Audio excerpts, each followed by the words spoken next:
Salam saudara-saudariku yang dikasihi Tuhan, salam damai dan berkat Tuhan kita Yesus Kristus beserta kita hari ini. Senang berjumpa kembali bersama saya dalam renungan harian Santapan Jiwaku. Dan hari ini kita kembali akan bersama-sama mendengarkan dan merenungkan firman Tuhan yang akan kita dengar dari Injil Matius bab 7 ayat 1 sampai 5. Mari kita bersama-sama mendengarkan firman Tuhan. Inilah Injil suci menurut Matius. Dalam khotbah di bukit, Yesus berkata, "Jangan kamu menghakimi, supaya kamu tidak dihakimi. Karena dengan penghakiman yang kamu pakai untuk menghakimi, kamu akan dihakimi, dan ukuran yang kamu pakai untuk mengukur akan diukurkan kepadamu. Mengapakah engkau melihat selumbar di mata saudaramu, sedangkan balok di dalam matamu tidak engkau ketahui? Bagaimanakah engkau dapat berkata kepada saudaramu, biarlah aku mengeluarkan selumbar itu dari mata, padahal ada balok di dalam mata? Hai orang munafik, keluarkanlah dahulu balok dari mata, maka engkau akan melihat dengan jelas untuk mengeluarkan selumbar itu dari mata saudara." Demikianlah sabda Tuhan. Terpujilah Kristus. Saudara-saudariku yang dikasihi Tuhan, apa yang telah kita dengar dalam firman Tuhan hari ini tentang penghakiman, tentang selumbar.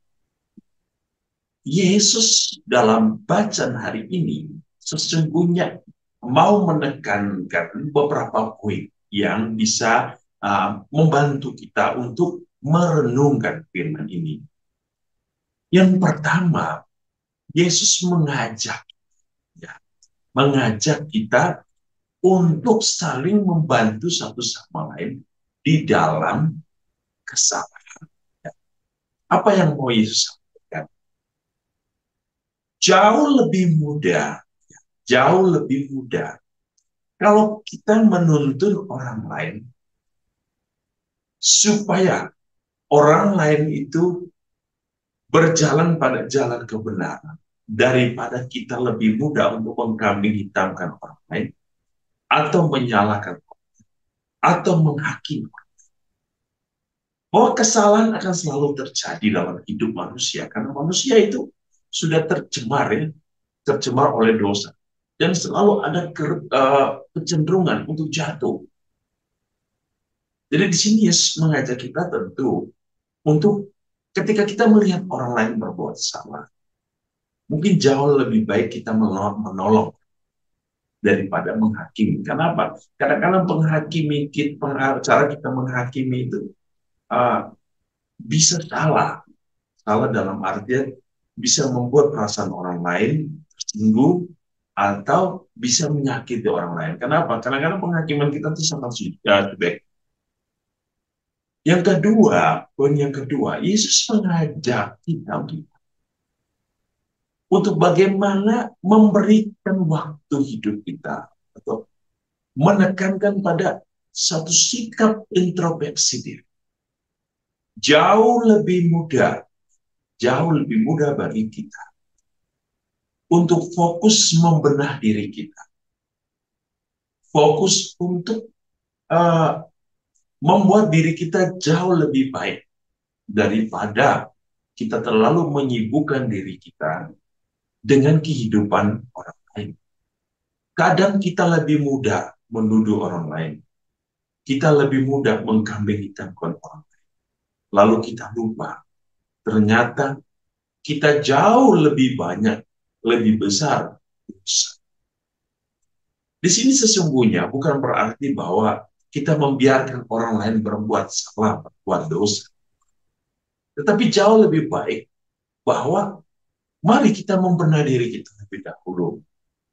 Membenahi diri kita untuk melihat bagaimana kehidupan.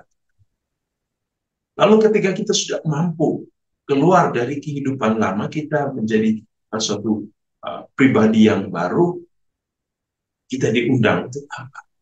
Untuk bersaksi tentang kebenaran. Oleh karena itu, saudara-saudari, kita belajar dari Bapak kita Abraham, yang dimana Tuhan telah memberikan dia jalan menuju kepada sebuah tanah baru. Ketika Allah memanggil dia untuk keluar dari tempatnya dan pergi kepada sebuah kota yang baru, Abraham begitu setia untuk mendengarkan. Abraham begitu taat kepada kehendak Allah, dan ia pergi ke kota yang baru, yaitu tanah terjanji, tanah Kanaan. Apa yang mau kita belajar di sini? Bahwa iman Abraham itu mengajarkan kita satu kesetiaan dan ketaatan kepada Allah yang memampukan kita untuk melihat kehendak Allah di dalam hidup kita, melihat kebenaran Allah dalam hidup kita, melihat anugerah Allah dalam hidup kita, daripada kita selalu menyalahkan Allah, menyalahkan sesat. Jadi yang dituntut di sini adalah kita belajar juga dari Abraham, bapak iman kita. Oleh karena kesetiaannya, karena cintanya, ia lebih memandang Allah dan kebenarannya dalam seluruh hidupnya. Akhirnya ia mampu melihat kebenaran. Ia mampu hidup di dalam kebenaran. Ia mampu berjalan dalam kebenaran. Kita pun begitu. Daripada kita terlalu banyak mengatur kehidupan orang lain, lalu kita lupa bagaimana kita ini bertumbuh dan berkembang untuk menjadi pribadi yang baik. Tentu kita punya panggilan juga untuk apa? Membantu orang lain supaya berbenah diri, membantu orang lain supaya jalan pada jalan yang benar, ya, membantu orang lain juga untuk mengintrospeksi diri kita. Tetapi jauh lebih baik mari kita bertumbuh dan berkembang dulu sebagai pribadi yang baik, lalu kekuatan kita itulah, kemampuan itulah yang kita bawa untuk membantu orang lain untuk menjadi lebih baik.